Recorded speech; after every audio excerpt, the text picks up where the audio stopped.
I didn't have love for myself. I didn't have that thing to keep me going other than my two boys.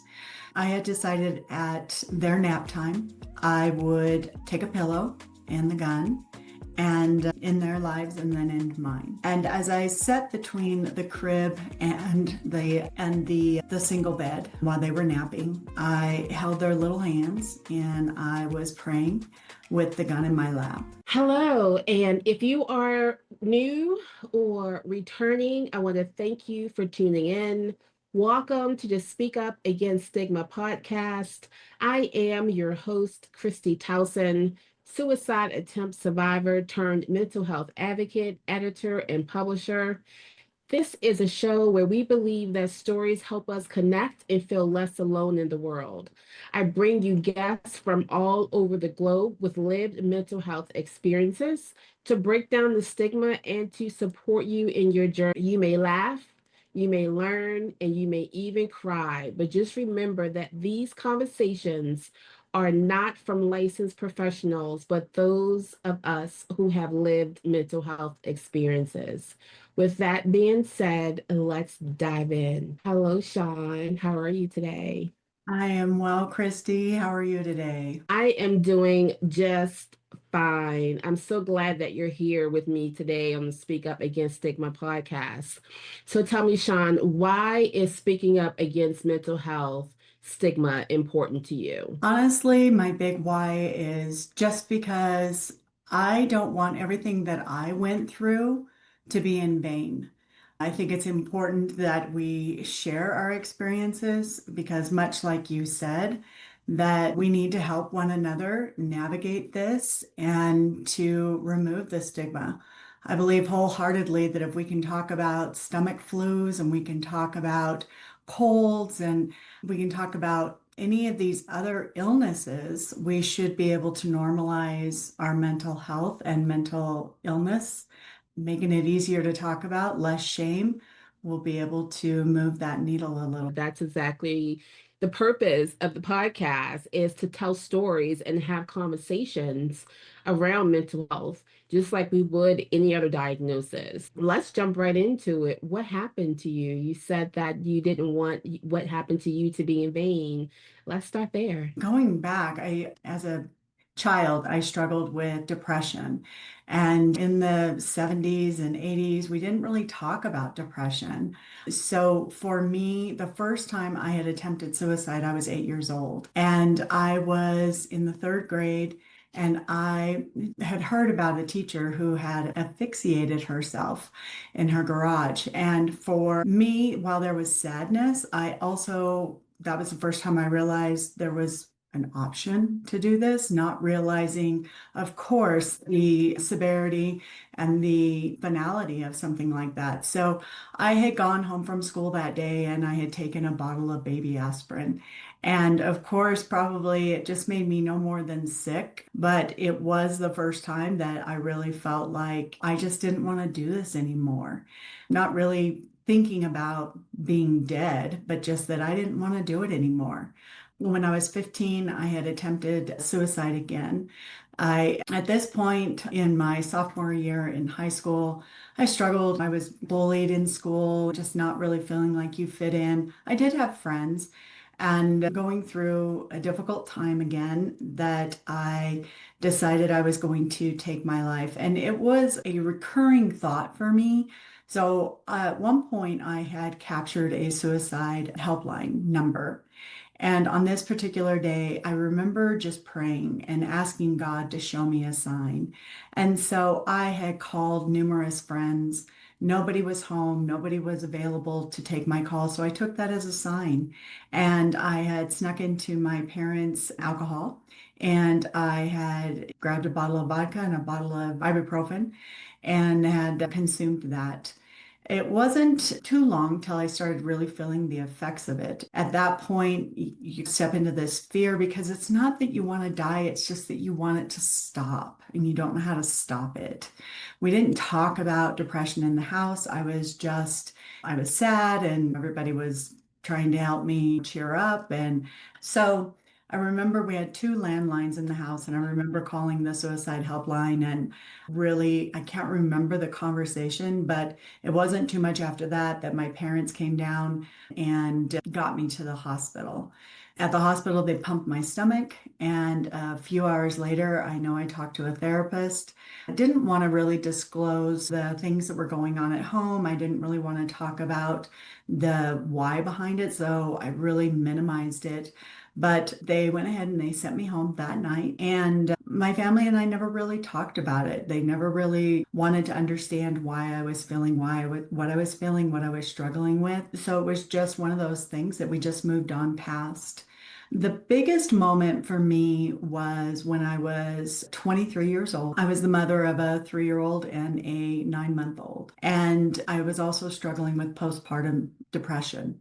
So you take the mental illness that I was still not diagnosed with, and then postpartum, I didn't want to do much. I was a stay-at-home mom. I was fortunate to be able to do that with two littles, but it was a daily struggle after my youngest son was born. And we didn't live a life of luxury. It was very modest, but I wouldn't do much all day. And it was hard to even get out of the house. But I was always good about getting cleaned up and getting the boys cleaned up before their father got home. And it was just a matter of just making it through the days. On this particular day that I'm referring to, I remember that this was just going to be it. I had a plan. My boy's dad had a gun in the house, and on this morning, I got myself cleaned up early, and I got the house cleaned up and got the boys all cleaned up, and I decided that I would take them with. And it wasn't because I didn't love them. It was because I felt so misunderstood, and I didn't want others to tell my story to my kids because nobody understood it. And so I didn't want them to hate me, because the only love I truly felt at that time was the love from my kids. But I didn't have love for myself. I didn't have that thing to keep me going other than my two boys. I had decided at their nap time, I would take a pillow and the gun and in their lives and then in mine. And as I sat between the crib and the single bed while they were napping, I held their little hands and I was praying with the gun in my lap. And I had to just accept what I was thinking about doing. And the should-haves and the what ifs were all coming through my head. So the what ifs were, what if I wasn't successful in killing one of us, right? What if I maimed them and I ended my life? What if I maimed one and ended the life of one? What if started rolling through my head? And in that moment, I realized I couldn't do this. I really didn't have the control that I thought I had. So I took the boys, bundled them up, took them to my mother-in-law's, who at the time, who didn't live far from us at all. Told her I needed to go to a doctor's appointment. I went into the facility where I sat with a nurse practitioner. I told them that I was struggling with sadness, and they gave me a form to fill out, and you had to circle all of the things that you were feeling. And I circled just about everything. And when I got to the point of harming myself or someone else, I circled those, and I remember asking where the restroom was because I wasn't going to be able to do this.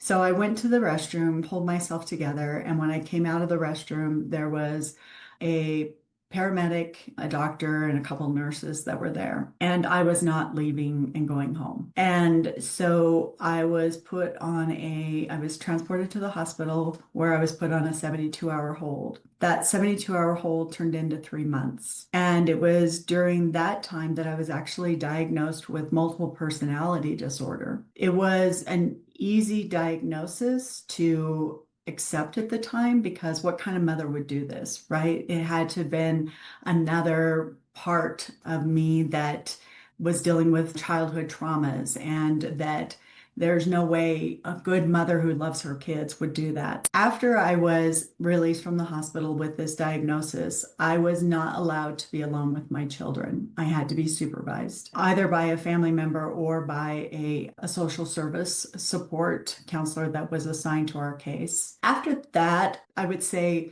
I just accepted that diagnosis. Meanwhile, in my head, I really, while I may have had disassociated memories, I knew that I was not multiple personality disorder. Moved through that, and the boy's dad and I got a divorce. I struggled with depression, attempted suicide about 3 more times between that and my 40s. It was when I was 32 that I was finally diagnosed with bipolar disorder. And that is when it all really clicked. This was the diagnosis that actually fit. This is what actually made sense.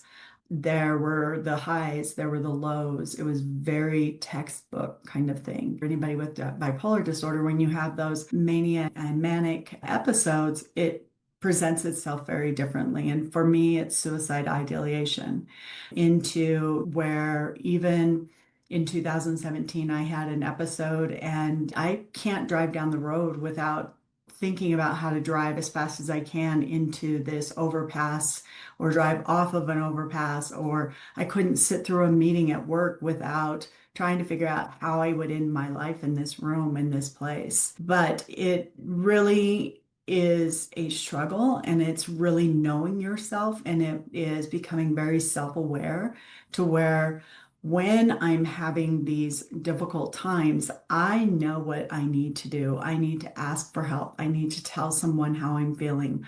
I need to seek medical care. The last time I did actually try to attempt suicide, I was probably 35. Anything I've ever gone through after that, I have been aware to have those, listen to those thoughts, the what ifs, the choice and the decisions that I can make right now. Long as we have the cognition and the awareness to say, I don't want to do this anymore, we also have the ability to choose another thought. We have that ability to choose something else, something that does actually help us through this, and thinking about the ideal outcome versus, and the ideal outcome is to survive. That is the primitive part of the brain wants to survive. It's that fight, flight, or freeze or fawning that we slip into and we fall under, that really does, it takes away that choice kind of moment. But when we can take a breath, when we can get ourselves grounded, when we can listen and know there's this voice that says, I don't want to do it anymore, there's also this voice that does want to survive. And so it's learning to listen to that voice and to know your resources, know your people. Even if somebody doesn't understand, this is the thing that's so important. Even if they don't understand, it doesn't mean they don't care. It doesn't mean that. And when somebody's trying to say, oh, your life isn't that bad and it's not, you've got it so good, it tends to put this guilt on you when you're struggling. It's just, oh, I know that I don't have it bad. And so what's wrong with me? Why do I want out? So it's like really having somebody that can listen to me when I say, I don't want to hear how good my life is. I want you to help me get the help I need. I want to hear you say, this really sucks. You're in a really shit place, and let's get you help. Not try to fix it for me, but to hear me where I'm at. You have to have those people. You have to have therapy. You have to have a reliable therapist. And I'll be the first to say it's not easy to find someone, but this is like diabetes. Whether you have diabetes or you have a loved one who has diabetes, a heart condition, they need to have a medical practitioner, a licensed practitioner that can help them with that. They need to stay on their medications. They need to have good nutrition. They need to get good sleep. This illness is no different in that you have a responsibility to take care of yourself. When the medication is working and you feel good, the medication's working. Stay on the medication. It's these little things that really do empower you to be able to navigate this illness. You're not broken. You have an illness that you need to care for and take care of, and use all available resources to do that because you can't. That is one incredible story. I have goosebumps hearing you talk about your childhood and your suicide attempts. And you speak so well. And depression, mental illness, bipolar, it doesn't have a look, but you don't look like what you've been through. And I say that so freely because people say that to me all the time. I would have had no idea if you didn't tell me because I'm well put together. I know how to speak. And I present myself in a way that appears to be unbothered a lot of the time. And when I was going through what I was going through, I was a wreck on the inside. I can't tell you, I didn't have a circle.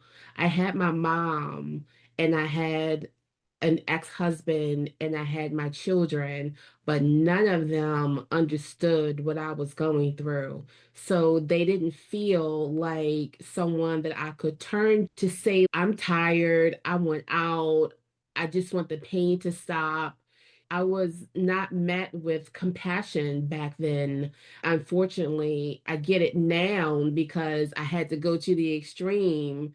I just think that it's so important to share these stories because it could be your next door neighbor. It could be the person in the grocery store or the convenience store who just needs some embrace.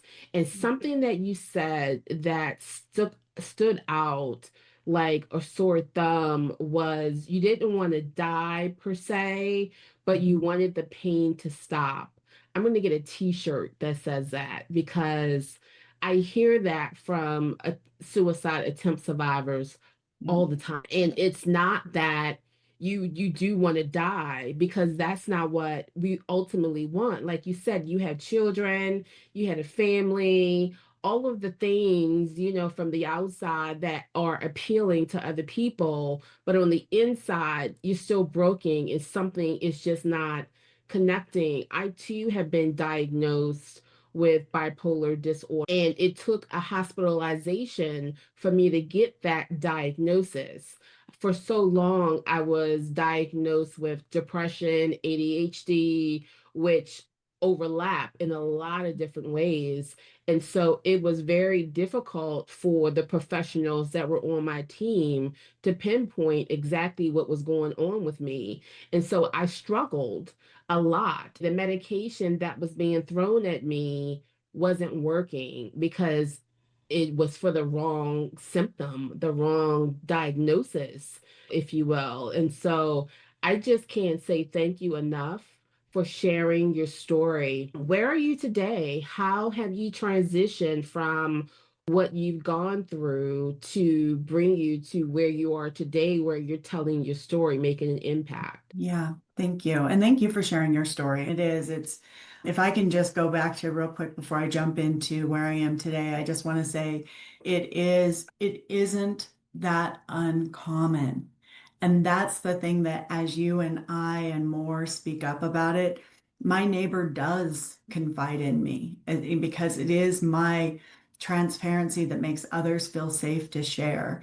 And so it is the person in the grocery store that just I'm having a bad day, they're having a bad day. The next thing I know, it's not that uncommon. And so I think that's the other part that what you're doing here, creating this space and this reach out for individuals to know if we can stop, it's us. All of the platforms are out there, all the phone numbers that are out there until we are the ones that speak up because others can't be our voice. It is not going to be normalized and others are going to continue to be ashamed of it. I just wanted to say that piece to all of our grocery store clerks and our people in our world.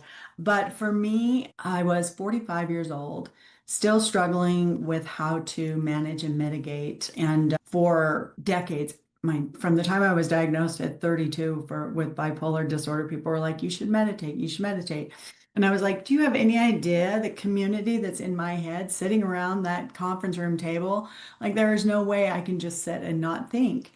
And there was just such a resistance to it until finally I did sit. And it's not about not thinking, it is about listening. And that's how I tell people meditation. It's like we pray and it's us talking and talking, but meditating is listening, listening for the answers that we've been praying for, listening for the voice, all the community members. They just want to be heard. They're much like children and puppies, right? They just want to be acknowledged. And so when I started doing that and I realized how powerful that tool was, journaling and taking that information and putting it on paper, we begin to see where we're catastrophizing things and dramatizing things because in nature, we are just storytellers. If we were just to say, I woke up, I got dressed, I got in the car, and I went to work, it's pretty boring. But we add the juicy stuff, we add the narratives, we add this guy cut me off not once but twice, and this person cut short, and that's why I have coffee all over me, the injustice. But when we can just sit and we just hear our thoughts, we write them down, we can start to see the narrator and the author we are of our lives, and we can tease apart what are facts. What do I have control of? And so I started that. I got certified as a mindfulness and meditation instructor. I started sharing that with individuals. I would share, they wanted to hear more. We would sit together, we would work on meditation skills for them. And that has moved forward into, I actually took it into the corporate world where I worked for a major airline. And I was surrounded by the right people that really respected my journey and where I was, I had moved to. And so with this major airline, I was invited to create a mental conditioning training program for the pilots and worked with the FAA, worked with the Pilots Union Association, and developed this mental conditioning training program that is now a required course, not just for the airline I was working for, but for all major airlines. The FAA now has that a mandated course to be able to not to mitigate depression, which is part of it, right? But to mitigate those stressful moments, to get into that primitive part of the brain that wants to survive and to be able to get to the facts. What is real in this moment? Not in the depression of the past and the anxiety of the future, but where am I in this moment, whether it's in the flight deck or on the ground? I've also been able to share this with first responders, law enforcement, people in the medical field. First responders, for instance, their brains and how they work is in that panic. It's going home and trying to be normal. It's going home with the trauma in their heads and whatever experience they had the night before or the day before to be able to still embrace the world that you're in now. How do you transition back from the battlefield to reality every 3 days, every 24 hours? So it's just been my advocacy to talk about mental wellness, mental illness. My platform now, my keynote speech is own your shit. We all have it. And it's not, we don't have control until we own it, until we name it. And it is in that ownership that we can move into self-acceptance. I'm having a bad moment. And being vulnerable, that's owning your shit. And it's in that we really do create this openness to be truly authentic, to be empowered, to recognize that it's one choice that we have to make, but then there's decisions to support that choice that makes that flow into the actions and results. And so this is where I stand. This is my advocacy. This is my purpose, my calling. And if I can share this story over and over again, it does get easier. I do own that shit. I will say that after struggling with my bipolar diagnosis, it was not easy. I really did see myself as sick. I withdrew from my children. I pulled out of their lives entirely. And owning my shit meant after I came to terms with what I had done, put aside the trauma, put aside all those things. I was very aware of what I was doing. Very aware might be a push. I was aware of what I was doing. When I came to the point of owning, that meant going to my teenage children now and saying, I was wrong. I hurt you. Where you are now is a rippling effect of my lack of presence in your life. And I'll tell you, Kristy, while my oldest son was easy to forgive me, we sat at the kitchen table and I'm just bawling. I was such a bad mom and I did this and I left you and I did all these things. And I wish I knew then what I know now because I could have done so much better. And my son said to me, only from the mouth of babes, straight gut punch. He says, Mom, are you kidding? We learned so much from you. And so again, tears, snot, the whole thing. And I'm just like, oh, really? And he was like, what not to do? And I was like, this was a turning moment. This is when I could say, I will take what not to do and I will help others if I can with that. And so now instead of saying, if only I knew then what I know now, it is because I know now what I didn't know then. I take that seriously and I make better choices and I make decisions that support that choice. It did take my younger son a lot longer to meet me, but when I asked for his forgiveness, he said, you left behind a trail of bloody bodies. And he was absolutely right, I did. And it took my showing up over and letting him be in his pain and sometimes letting me have it. But I had to keep owning it for years. And I can joyfully say I've got an amazing relationship with these children. They're grown adults now, but I have an amazing, blessed relationship with my boys. I have strong relationships with my friends. I have an amazing, loving husband who supports me. And again, even if they don't understand, they do care. And it is, I had to educate them. Don't tell me how great my life is. That makes me feel guilty for feeling already so crappy. Climb in the hole with me and bring a phone. Let's find help, kind of thing. And so it is talking about it, it is trying to normalize it. I believe my circle of people, there is a normalizing that has been embraced. When I'm in a bad place, people know it. I'm not going to shy away from it. And I get just thinking about you, love you messages. Those are things that I really do need. I don't need anybody to come and fix me or rescue me. That's an inside job that I have to own. Wow, that's beautiful. Where can people find you? So I have a website. It's shawn.com. And then all of my social platforms are Shawn Handlovitch at Shawn Handlovitch. So you can find me out there as well.